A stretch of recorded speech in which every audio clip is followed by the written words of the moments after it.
Naudzubillah min dalik ya Allah ya Tuhan lun. Nu pelindung ke bangsa lun.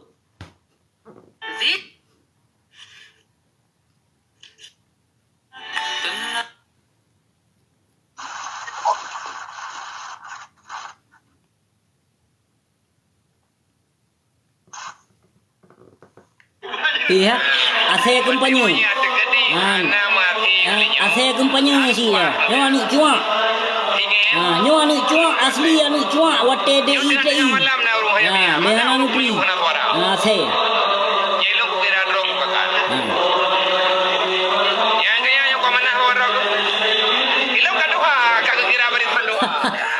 Kan pri ya. Nya na se publo agama Allah si nya na. Ino ka di baba nan yatim. Padahal barakon hana gelar binatang yang duma. Yang situ sop yang pi hana gelar cit barakon nan selama hana dro gele Abu Sulaiman, selama dro ka meninggal Abu Sulaiman dicok kuasa oleh perte binatang-binatang jahiliyah yang dumino.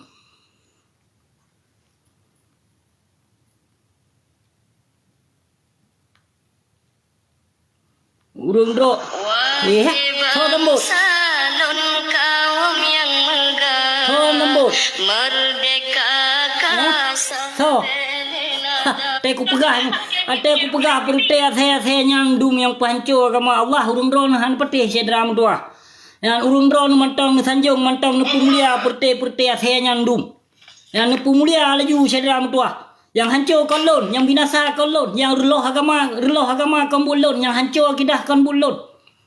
Yang man dumino buat perute hibih menteri Bandung. Behana nutri le urung dron hasedra mutua lempah berat parah kan anggo Aceh Allah Rabbi dah pegah hana pu dah pegah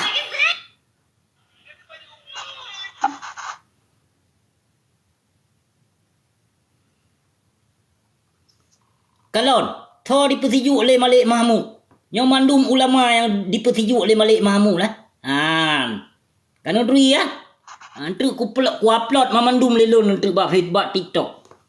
Nah, insyaallah akan lun upload mamandum ya. Baik nak pakai halun Imam Bui Khari lain Imam Bui Khari yang barakon mudakwah. Mudakwah kun ke pemimpin. Kalon berterang-terang sedra mutua. Baik tu ni apa kau si urung ba fitnah. Kalon berterang-terang seperti saya Menteri Bandung kan. Taranggong kita nyo ke Malik Mahmud. Teranggong kita nyo ke Dakir mana? Lu kau tak pun tak. Saudaraku yang dirahmati Allah Subhanahu wa taala, Rasulullah sallallahu alaihi ada di zaman di mana dengar dia nak negeri ulama tu. Bah? Dengar. Ulama buruk. Dengar dia. Baik gaduh dengar dakwah apa Aceh.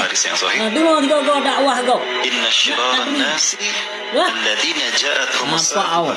Uplemah. Sebuah manusia di muka bumi adalah mereka yang kiamat datang pada mereka. Artinya yang manusia yang menyaksikan kiamat terjadi. Wa asyarru minhum al-ulama. Yang paling buruk dari mereka adalah al-ulama. Allahu Akbar. Ulama macam apa ini dikatakan terburuk? Du'atun ala abwabi jahannam. Para penyeru ke dalam neraka jahannam. Sekali lagi sekalian, ulama ini ada ulama yang lurus, ulama warasatul anbiya, dan ada ulama su'.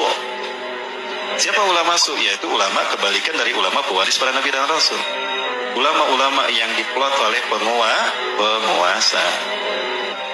Inilah ciri ulama akhir zaman. Ya, seperti apa? Ini Rasulullah sudah memperingatkan pada kita. Wala Rasulullah sallallahu alaihi wasallam. Rasulullah SAW bersabda, "Sayakhruju qauman fi akhir zaman." Akan keluar satu kelompok, satu kaum di akhir zaman, ahdatsul asnan, muda usia mereka. Sufahaul ahlam, bodoh pikiran mereka. Saya tersinggung dengan hadis ini. Usia saya masih muda dan saya pun bodoh dalam beragama. Yaquluna min qawli khairil bariyah. Mereka berkata dengan kata-kata sebaik-baik manusia. Maksudnya mereka mengatakan apa yang dikatakan Rasulullah. Nyinggung-nyinggung hadis Rasulullah. Tapi apa kata Rasulullah? La yujawizu imanuhum hanajirahum. Tapi iman mereka tidak sampai di tenggorokan mereka. Jadi ternyata iman mereka hanya di lisan saja. Ya, hadis yang mereka bacakan hanya untuk menghiasi keindahan mulut-mulut mereka, bukan untuk menunjukkan kebenaran iman mereka. Yamrukuna minad-din, mereka lepas dari Islam, kama yamrukus sahmu minar ramyati. Mereka lepas dari Islam sebagaimana anak panah lepas dari busurnya. Kalau anak panah lepas dari busurnya balik lagi tidak? Berarti orang-orang ini dia lepas dari Islam, tidak balik lagi sebagaimana tidak balik laginya anak panah kepada Islam. Nauzubillah. Nah, ini yang mengerikan. Fa'ina malakitumuhum, di mana saja kalian bertemu dengan mereka, faktuluhum, perangi mereka. Ada yang menyebutkan faktuluhum ini, perangilah mereka, bunuhlah mereka. Kalau di perangan kan dibunuh. Betul? Fa'inna fi qatlihim ajran liman qatalahum yaumal qiyamah. Karena membunuh mereka ini berpahala nanti di